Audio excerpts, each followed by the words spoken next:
Pavel Felgenhauer, analyst from Novaya Gazeta from Moscow. Welcome, yes. Nicolas Tenzer from Paris, from the Center for the Studies of, well, it sounds odd in English, but it says Center for Studies and Research on Political Decision, and Mustafa Aydin who's the rector of Kadir University in Istanbul. So, well, at least we've got two of the biggest Black Sea countries covered, and a view from Paris, which is, of course, increasingly important since Mr. Macron became president and has begun to work. The panel talks about what the instructions are, not the instructions, there's actually a better word in French, the consigne. I don't know how you translate that really properly in English, but I think instructions is too strong a word. But the consigne, as you would say in French, talks about divide and conquer. Well, we've done the divide bit. Now we're going to do the conquer bit. Perhaps we should start with you, Pavel. I mean, your country is the only country to have actually physically conquered anywhere recently in Europe. How does it look from Moscow, and where are we going, and what's the future of the Black Sea? How does it look? Let me just say that I was just literally browsing on Twitter only yesterday, and looked at a video of, I think, which comes from the Ukrainian Coast Guard, or taken by the Ukrainian Coast Guard, about either gas or oil terminals off Crimea, and which are Russian ones, but being challenged by the Ukrainian Coast Guard, who obviously don't really have much power, or are not in a position to do anything, at least for now. What's coming in the Black Sea? How does this issue look from Moscow? Time is late, everyone's bored, so I'll try to be crisp. And that's easy, because Russian policies in the Black Sea, they are traditional, straightforward, nothing fuzzy about it, and pragmatic. The decisions to reinforce dramatically Russian military powers in the Black Sea area was taken quite some time ago, after the 2008 war in Georgia, when large contingents of NATO ships crossed into the Black Sea through the Bosphorus, and that was seen as a threat. And so monies were allocated on, right now, new Russian submarines and new Russian naval ships carrying new caliber cruise missiles, which are anti-ship and at the same time anti-land targets precision weapons, are arriving to reinforce the Black Sea fleet. The investments were made before Crimea. But of course, after Crimea, this has emphasized and has reinforced the Russian positions in the Black Sea. If last year there was these massive Kafkaz 2016 military exercises, which actually centered more not in the Kafkaz per se, but in Crimea. And after the exercises, the chief of Russian General Staff, General Gerasimov, boasted to journalists that now we have the capability to control the entire Black Sea, that we have long-range missiles, precision long-range missiles that can sink NATO naval ships in the Bosphorus, before they actually enter the Black Sea. Of course, so in the Black Sea, there's a number of targets that are considered very important. Primarily, and it began in 2008, that's defending Sochi. Sochi is the second capital of Russia, because President Vladimir Putin spends about half the year in Sochi. So that means so the coastal guard of Sochi and that part of the Caucasian shoreline of the Black Sea was reinforced with the newest Bastion long-range anti-ship missiles. They were the first Bastions to be ever deployed. Actually, they were made for export and diverted to reinforce the coastal defense of Sochi. Now, the same missiles are deployed in Crimea, where where Gerasimov boasted about them. Of course, they're not only military, though military technical considerations are primary to, in many cases, to Russian foreign policy and national security and actually economic decision-making. They're a very important part of it. But not only. There are economic interests, of course, in the Black Sea. It's a prime export route through Novorossiysk of Russian oil and oil products, not only Russian, but also from those from Kazakhstan. It's also, right now, Russia has become, as it was in the 19th century, a prime exporter of grains, primarily wheat. That's also traditional. It also goes through Novorossiysk. There are also natural gas export routes to Turkey. So the entire politics is to keep these routes open, because these are very important routes, keep them open in the Black Sea and, of course, further on in the Mediterranean. So Russia established a permanent military presence, re-established in the Mediterranean, just also before Crimea. This is all kind of very traditional. I mean, it's often said that the present Russian action and policies are kind of copycat of Soviet, but the Soviets' kind of imperial policies, they were also copycat of the old Tsarist empire. So right now, if you look at the Russian activity in the Black Sea, it's more or less comparable to that of the pre-Crimean War, when, again, it was also export routes, mostly of grains then, also mostly wheat, though it was more through Odessa, Novorossiysk. But anyway, and so it began, this Crimean War, of course, by the occupation of the principalities of Moldova and Wallachia, which later became Romania, and by the Russians sinking the Turkish fleet. And that was also for control of the Black Sea, the route out of the Black Sea. So it's both military primary, but also controlling the export routes.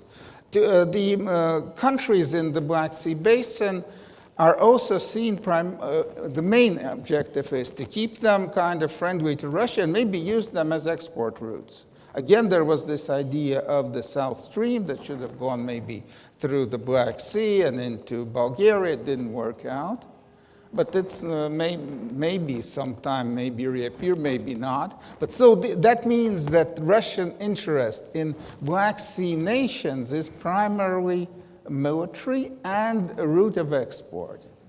And it's very traditional, as I already said. You can just read the history books of the 19th century, and it will be more or less as reading Reuters right now. Okay, let me put it to you that the difference is that there's another player now, which is Ukraine, which was not there in the 19th century. And let me make a Balkan connection. I think right from the very beginning, there were people who argued in Kiev that Ukraine should take a leaf out of the Croatian book, meaning we can't do anything about the Russians now, we can't do anything about Crimea now, but we will build up our military, we will build up our strength, and when we're ready in 10 years' time, then we will come and revisit this problem, but we're not going to let it drop. And also, of course, it's noticeable that the advance, Russian stroke separatist advance from the east was stopped, the corridor was never built. To take the whole of the Black Sea coast, it was perhaps because it was decided that the price in lives and treasure was too much. How do you rate the future of Russian control of the Black Sea, or the whole of that northern Black Sea coast, in the view that, with the argument, as I'm saying, that there is another player now, and an angry player? I don't believe that Ukraine, no matter what they do, can actually Croatian style overdo militarily Russia. No matter how much they build up, that's not an option. The so-called land corridor to Crimea was more of a humbug to begin with. Doesn't make military sense in the ways that the Western militaries that I had talked to really were showing me on the map, and I was explaining them on the map that this is not going to work, and it's not an option really, never was. For Russia, Ukraine is important. Crimea is very important. Donbass is not important. It's more of a liability in economic sense. But it's important because Ukraine is important. It's part of this grand perimeter defense of Russia. It goes through the Arctic, the Chukotka, Kamchatka, and Kuril Islands, and other places. And Ukraine is part of it. So from the Russian long-term strategic point of view, it's totally unacceptable that Ukraine goes west, becomes a member of a European Union or, God forbid, NATO. That's something Russia is going to oppose and most likely will try to thwart no matter what. And so that's a given. But there are different ways of achieving that. Hopefully, well, this year there was no war, and there will be not. The time is over. And that's good. We can sit and discuss. Okay. From Istanbul, Mustafa, are we in a does it look like, do you also think that it looks like a sort of back to the future? Is it back to the future? I mean, Ankara has been kind of 1 minute you hate the Russians, the next minute you love the Russians. Like, how does it look from your point of view? Yes, I think Pavel started describing the situation very neatly. I also think that it's like a back to the future, as you put it, 19th century. Forward and backwards around the pond, and I think Turkey should have been much more worried. Looking from Istanbul, it looks like much more worrying, but looking from Ankara, it seems that it's different. They take it more slowly, more considerately, and it seems there are other factors to balance with. Let me start why I think that Turkey should be more worried. First of all, I'd like to mention a discussion in the morning, in the very first session. People were talking about whether Black Sea was periphery or not periphery anymore, etc. Of course, the discussion comes, or reference is the NATO language during the Cold War, where you had a center, which was Germany, then you had a southern flank, which was Turkey and Greece, and the northern flank. But what happened since the end of the Cold War, this has changed. Imagine the map of Europe and Russia and draw a line from Finland down to Syria, a direct line from Finland down to Syria. So Estonia, Latvia, Belarus, Ukraine, Black Sea, Turkey, and Syria. I think that's the line of confrontation now. It's a direct line, and that's the center of, if you're looking from the NATO perspective, that's the center front. And I don't think we have now flanks. We have just one integrated center, a direct line. And it goes through Black Sea and goes through Turkey. That's why, from geopolitical perspective, I think Turkey should have been much more worried. Secondly, what happened since 2008, since Georgia up until today, Pavel has already described the new missiles, new weaponry, etc. It militarized the Black Sea. Russia successfully created anti-access zones, especially around Crimea, which is more important to Turkey than maybe parts of Georgia, but still that's parts of Georgia and Sochi, but that's still maybe the problem. And of course, imagining reincarnation of 19th century conflict is all troubling, because let us remember what started in 1856 with Crimea ended in the First World War. You know, what started in Crimea was actually a struggle to control the Bosphorus and the Dardanelles. It was the control of Turkish Straits. That was the main reason. So if this is the reenactment, then the future doesn't look very well. And also, what worries me more is that now this line of confrontation ends up in Syria. There hasn't been open, very clear confrontation in Syria, but this is for the first time in history that Russia has been able to have a permanent base in south of Turkey. During the Cold War and after the end of the Cold War, of course, Tartus was there in Syria, but it was never a permanent military base. Now Russia has 3 military bases in Syria and very much involved in politics of future of Syria. So I think these are the things that should worry Turkey more. But looking at the governmental policies, I think the government is much more focused on what's happening in Turkey's south, in Syria and Iraq, and especially with the Kurds, and also its connection with its Western allies. And Turkey being very unhappy about the American position about the Kurds, Russia becomes a kind of, again, a traditional actor in Turkish foreign policy, a balancer for Turkey's Western connection. But I think Russia has successfully developed itself or repositioned itself, being a simple balancer for Turkey for its Western relations, but it became much more closer, and now people talk about strategic partnership with Russia. Of course, there are lots of bases for it. The trade relations, the missile deal, energy cooperation, all of these are actually reflecting how these two countries see each other. And also, we have to look at what happened after Turkey downed Russian military plane over Syria. Within a couple of days, we went from $30 billion trade a year to zero, almost zero. But more interestingly is, after 6 months, when the two countries decided, okay, now it's time to go back, it took maybe 3 months now, or 6 months again, to reach $33 billion. So these ups and downs, it shows that the relationship is actually not very stable. The bases are there to cooperate more and strategically, but also I think the bases are there to go into the wrong direction and fight it over. So that worries me more. These strategic questions, what does that mean for Turkey in NATO and NATO? Well, Turkey, again, in last few months, have revived its perennial fear and discussion about the future of the Kurds.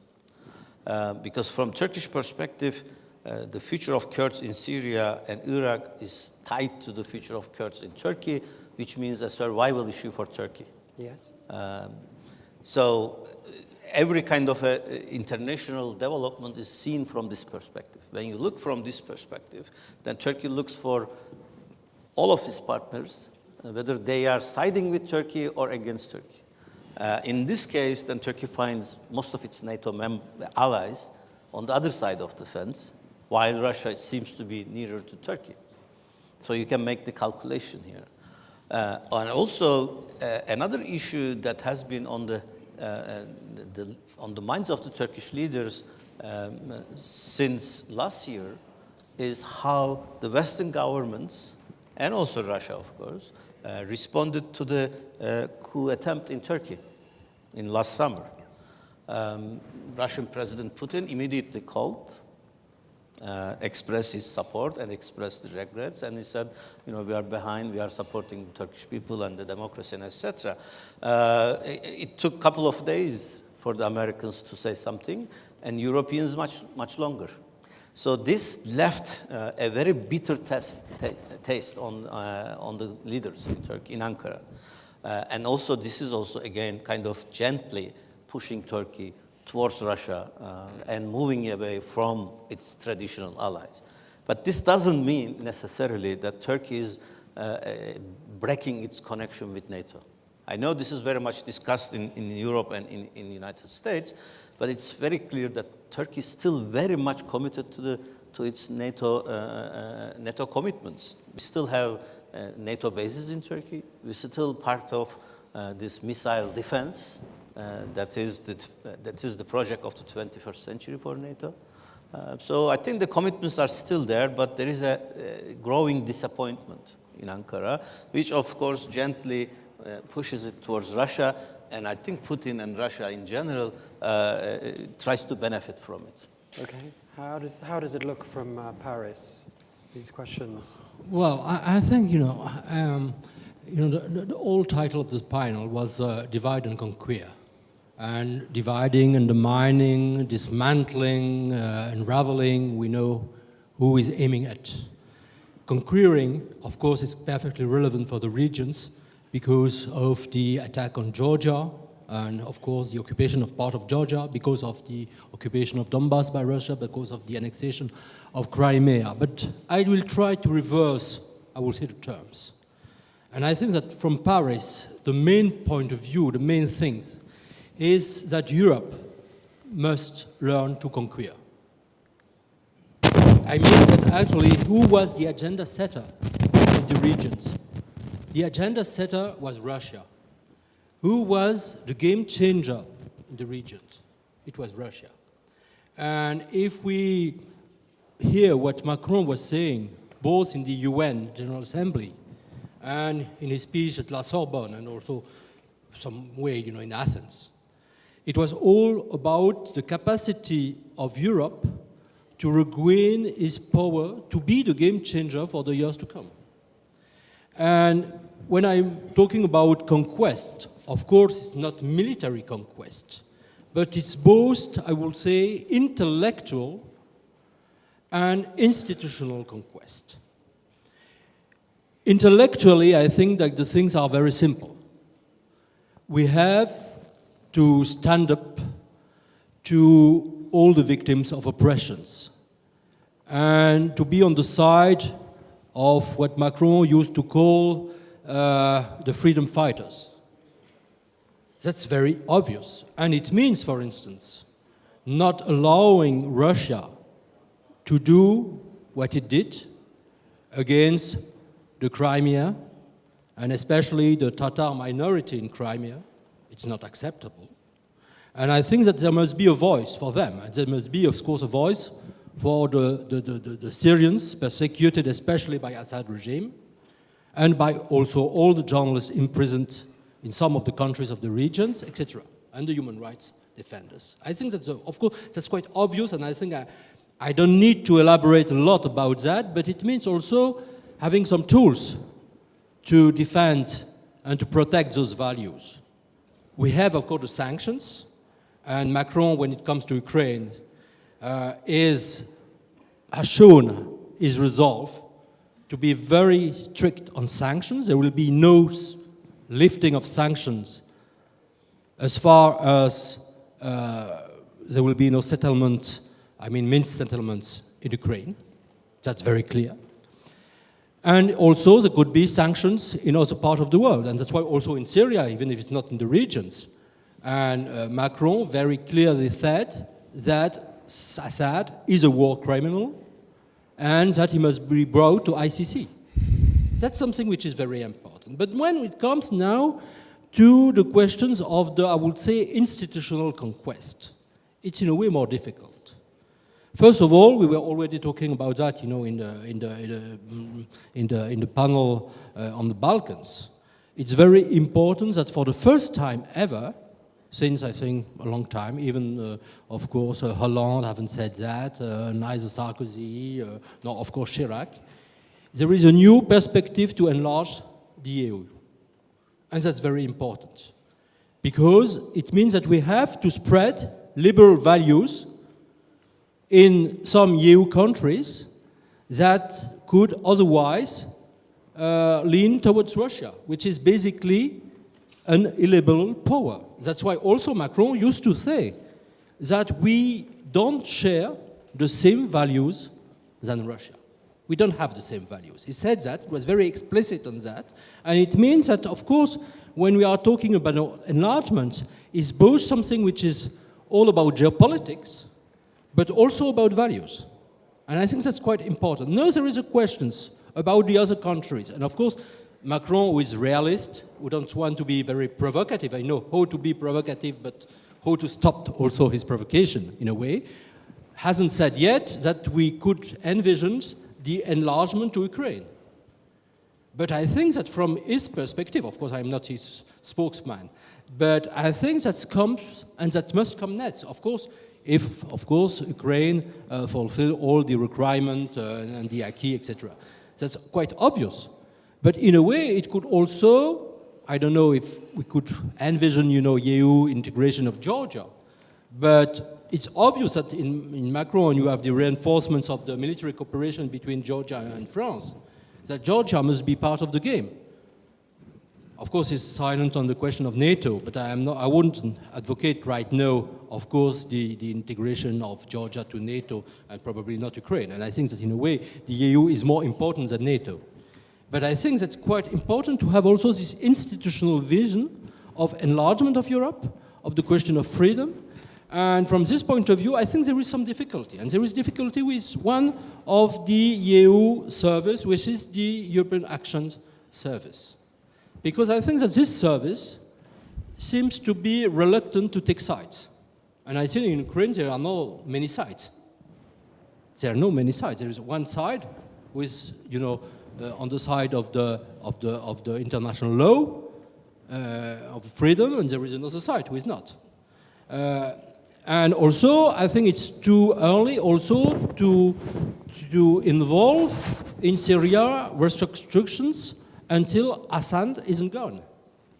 And of course, there are some statements of the EU external service which could be a source of, I will say, misunderstanding, to use a sort of understatement. And I think that from this point of view, we have really to engage a very long process with all our EU partners to build a new, I will say, not only agenda, but a new framework for Europe. That's what about conquest is. And I think that conquest is not, I think, the appanage of Russia, but it must be also the one of Europe. Talk about Turkey. Where does Turkey fit into this? You talked about journalists. Journalists are in prison in Turkey as well. We are very concerned, to say the least, about the crackdown on human rights in Turkey, and especially the imprisonment of journalists, and because Turkey, unfortunately, is becoming the biggest prison for journalists in the world. But having said that, and I think we have to repeat it, we cannot let the things down, and I think that we must have a strong voice in that. I think that it will be a true mistake to let Turkey going out of NATO. I think NATO, of course, needs Turkey, and in a way, of course, Turkey, I think in the long run, needs NATO. Because if we consider the long run, there is no, I think, trustable, reasonable, sustainable alliance between Turkey and Russia. They cannot be. Because, of course, actually we see that Turkey, is opposed to Russia in its alliances with Iran. And I think that's a part of you. And the second thing, maybe just the second thing I think which is quite also important, I was one of the few 20 years ago in France who was advocating the enlargement process to Turkey. And there was, I think, very clear commitment defined by the EU soon in 1963 and again in Copenhagen Summit in 1996. And I think, of course, actually it's just impossible. But it's quite important still to have this perspective. Actually, we cannot talk about that. It's just impossible because of the crackdown on human rights and civic liberties and basic liberties. But I think we must still have this idea. From a geopolitical point of view, I think that still it matters. The last Monsieur Hollande was clearly against the joining of Turkey joining the EU. Has Mr. Macron said anything about this? Has he been clear about it, or? No, Macron hasn't said anything on that. Of course, he wants just to have a very fruitful and frank, I will say it's not diplomatic terms only, the dialogue with Turkey. We have to have a dialogue with President Erdogan, of course. But I think that the situation being what it is now in Turkey, it's very difficult publicly to advocate, of course, the adhesion to EU, obviously. Thank you very much. Well, let's open it up. Well, we've got a colleague here from Turkey. Would anybody? And afterwards to you. Thanks.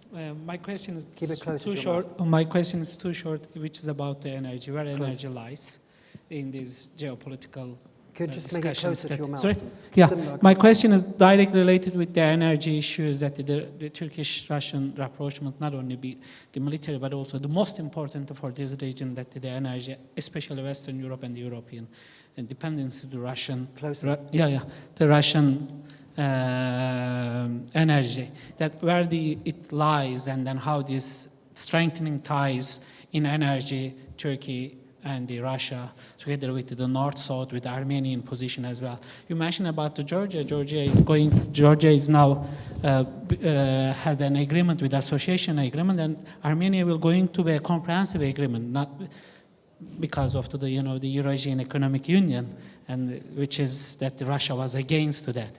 And in the Black Sea, all other countries is trying to have a good relations with NATO and the EU, but where the Russians will stop.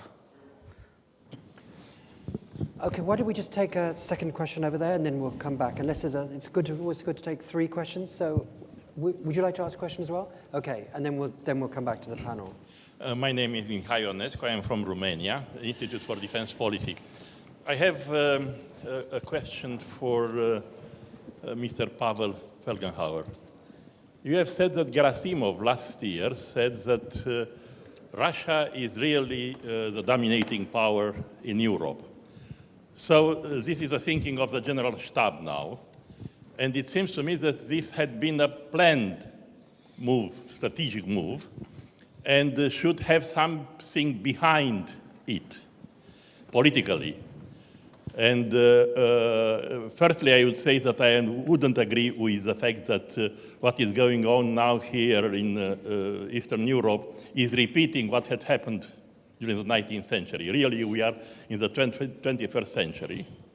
And Mustafa Aydin already had mentioned that, saying that Russia is down south in Syria. So I am asking Pavel,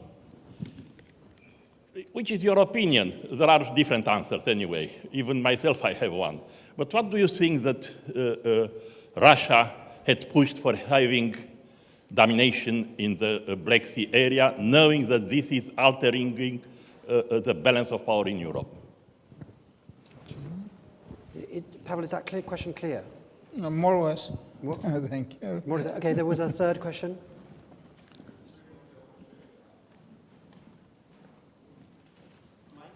My question is involving Turkish-German relations. I think there was a pretty significant deterioration since the coup in relations with Germany, and you can see that in the polling, you can see it in the journalists in prison, you can see that in the foreign ministry statements, you can see it in the political campaign this summer and the debate that happened. The only foreign policy issue that Merkel and Schultz actually discussed in the debate was Turkey, and it bears looking at German public perception of Turkey right now and how poor it is, and I'll just give you one statistic to demonstrate this. Trump has a 21% approval rating in Germany, which is pretty bad. So does Putin. Erdogan has a 4% approval rating in Germany. How do we get this relationship on an even keel, on a right path? Because as much as both sides at the elite level and at the popular level might not want to admit it, it's really important, especially with regard to NATO and the EU-Turkey refugee deal. Great, sorry, what's your name? Oh, Tyson Barker from Aspen, Germany. Perfect, okay, great. Well, there's 3 questions, one on Turkey and energy. I think that was, do you want to start with that one, and then Mr. Ionescu's question about altering the balance of power, and then finally the German issue. So, please. Yeah, energy. The first agreement between Russia and Turkey on the natural gas was 1980, during the Cold War. And since then, it has been going on, and it's expanding, actually. Today, if I'm not mistaken, 65% of Turkish natural gas comes from Russia. The new so-called Turkish Stream pipeline is not going to change the amount, but it's going to connect Turkey directly again under the Black Sea, because we had the Blue Stream 1 and 2 before, so this will be the third pipeline that connecting Turkey. It will insulate Russian gas delivery to Turkey from the possible geopolitical changes and political disputes from Ukraine and in Eastern Europe. So in that sense, it's increasing the security of the gas flowing from that pipeline, but not necessarily security of energy in Turkey, because it doesn't change the dependency of Turkey. What is more worrying, of course, is Turkey is now signed an agreement with Russia, who is going to build the first nuclear power plant in Turkey. So and presumably, we don't know the details exactly, but presumably it's going to be run jointly with Russia and Turkey. And we don't know what's going to happen, who's going to protect, and how, and etc. These are all disputes, and the government doesn't give the details to the public. But let's just say that it's being disputed and discussed in Turkey. I'm not extremely worried about this 65% of dependence. There are other countries in Europe, some of them are 90% dependent on Russia in their oil and energy issues. But nevertheless, from Turkish perspective, this is a problem, security of energy problem. And Turkey, as you might know, have been trying to diversify its sources and has a claim to become a hub, energy hub in the Eastern Mediterranean. Of course, the problem with that idea is Turkey's poor relations with Europe.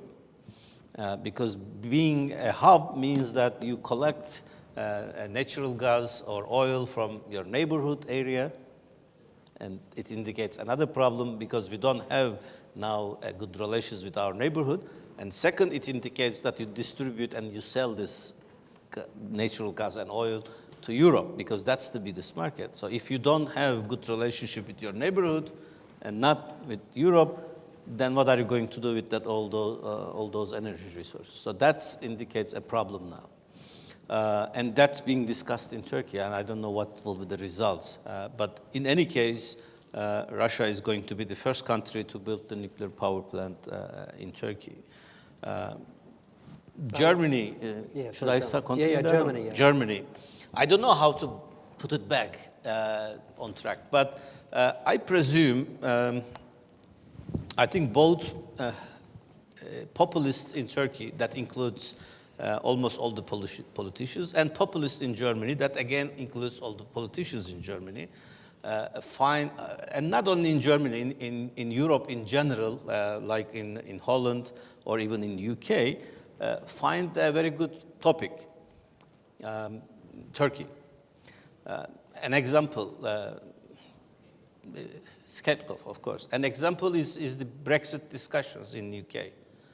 There were posters in London saying that if we keep within the EU, then Turkey would be governing the EU and something like that. And educated people, of course, know that there was no chance of Turkey becoming EU member soon. So why to discuss Turkey in the discussion of Brexit? So it's a very good scapegoat. And I think it's elections in Turkey and Europe confounded this problem. Even Merkel find it easier to speak out about Turkey in the hope that it might stop the extreme right. Eventually it didn't. This kind of rhetoric never stops the sliding to the right. I mean, because you are just repeating what the right is saying all along, and it doesn't prevent other people not voting when there is an original party who is taking that stance. But nevertheless, as a result of this, I think since the election period has ended now, there is an opportunity and possibility for some comeback. But this is on rhetorical level. On the structural level, I believe there are more fundamental problems. One is the trust issue. Neither side trusts each other anymore. That's quite clear. I'm not going to go into the details why they don't trust each other, but it's very clear that the European leaders, that includes Macron actually, he made a joke about talking Erdogan. So there is this distrust from Europe towards Turkish leadership, but exactly the same distrust comes from Turkey towards the European leaders.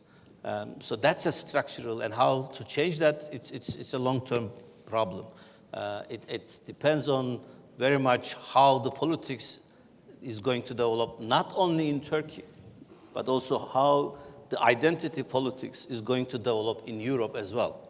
That's why I don't see a future in a short to mid-term in Europe for Turkey. I'm an ardent supporter of Turkish EU membership, but I don't forget what's happening in Turkey. It could be a perfect picture country. It doesn't matter. It doesn't make any difference. Even if Turkey today is the perfect example of democracy, it doesn't make a difference because Europe is not ready to accept the idea of Turkey in Europe. And that has been for some time, that predates the Turkish sliding from democracy, actually. So that's the structural problem on that side. From Turkish side, of course, there are many problems and democratic and governance, et cetera, but that's two sides. Okay. So I'm not very optimistic, sorry. Did you talk about the balance of power in the Black Sea? And that was the question from Mr. Ionescu. Yeah. Okay. Well, I didn't know about Gerasimov saying that Russia militarily dominates Europe, at least not right now. I was quoting him about dominating the Black Sea. Russian plans of preparation for war, some of them are secret, of course, and totally secret, although as they're called in Russia, особые важности. But some things are being disclosed, officially disclosed in speeches by Gerasimov, by Mr. Patrushev, and others.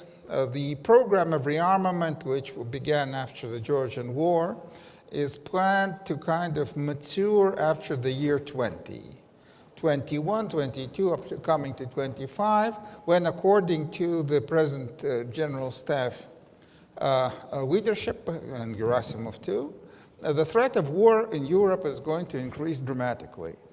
And Russia should be ready by then. An overall sum of about $1 trillion would be spent on rearmament.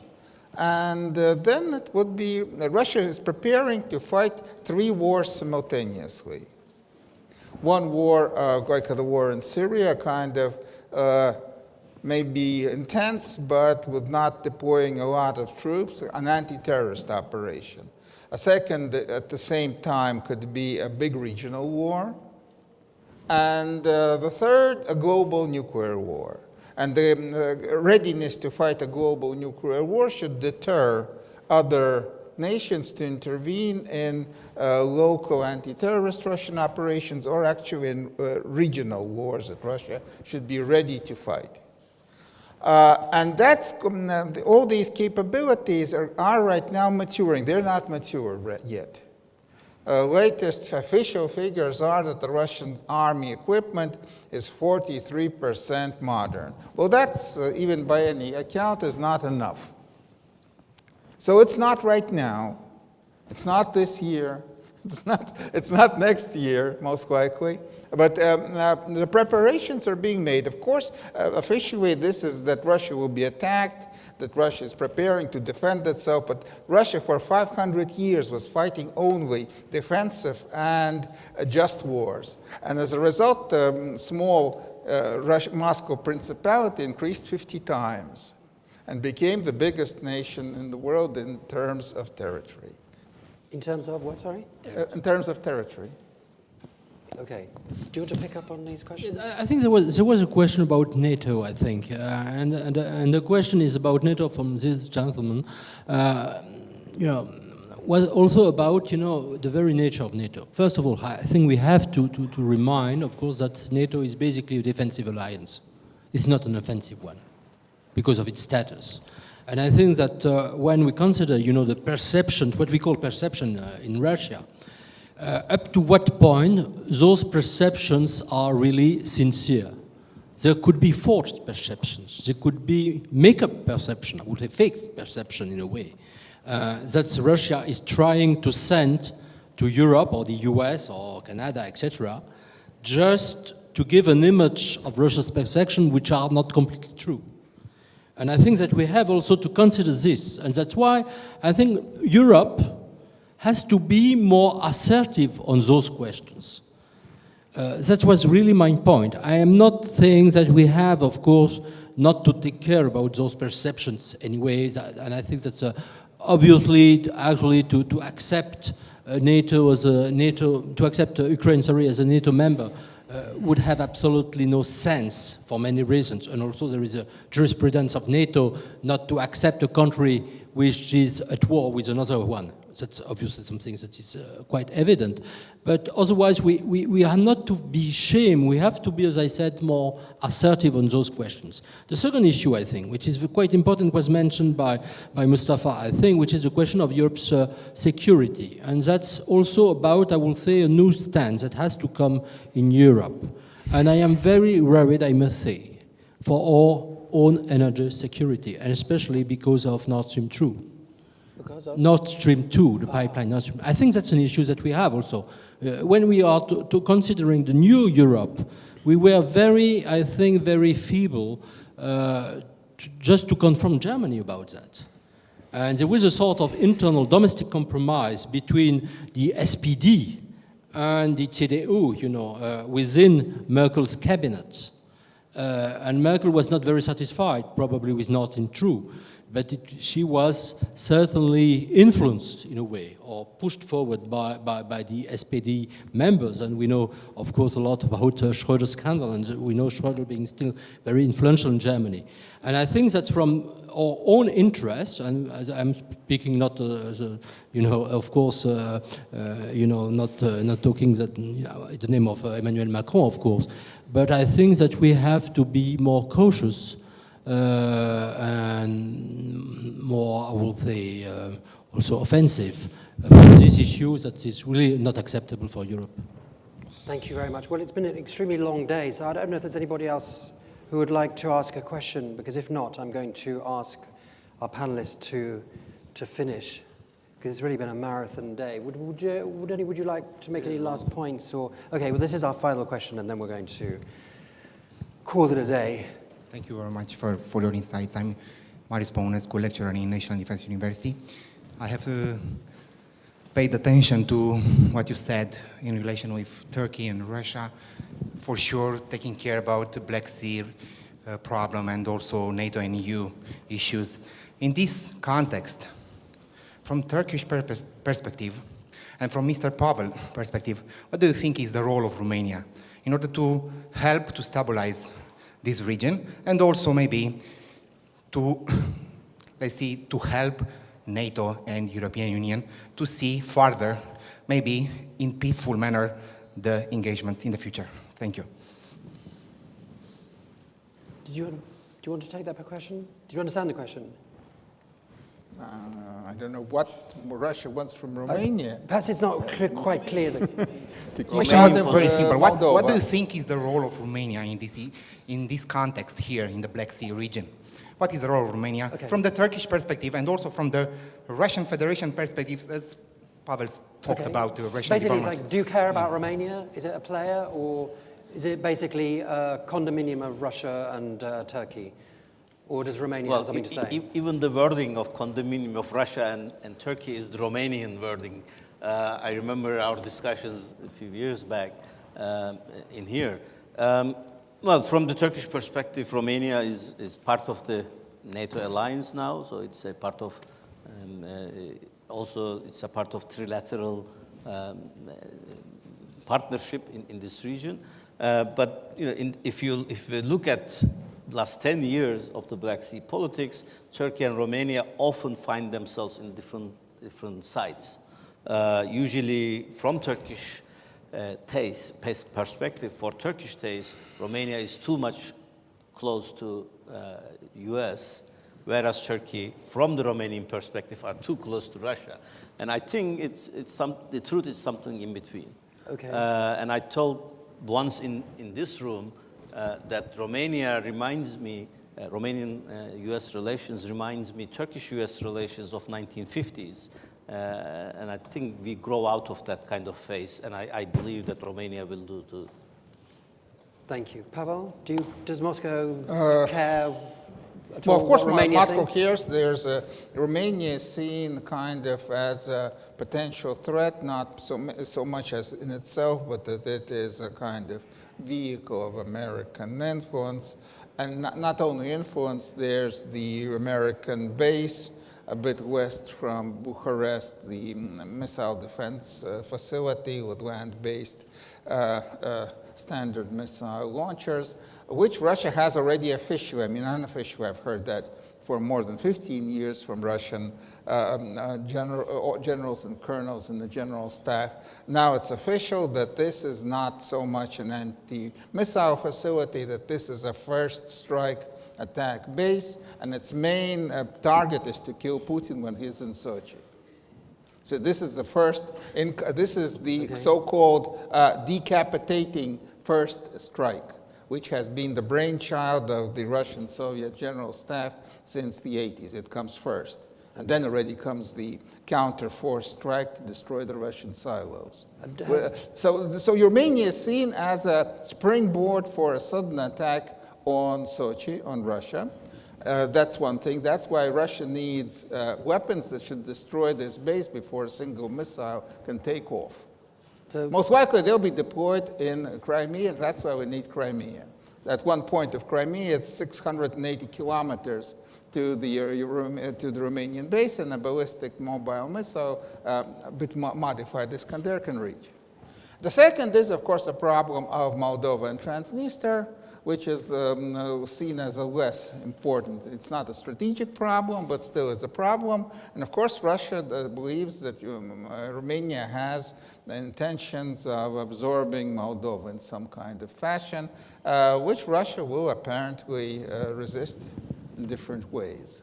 But that can't do much now before the problem of Ukraine has been solved.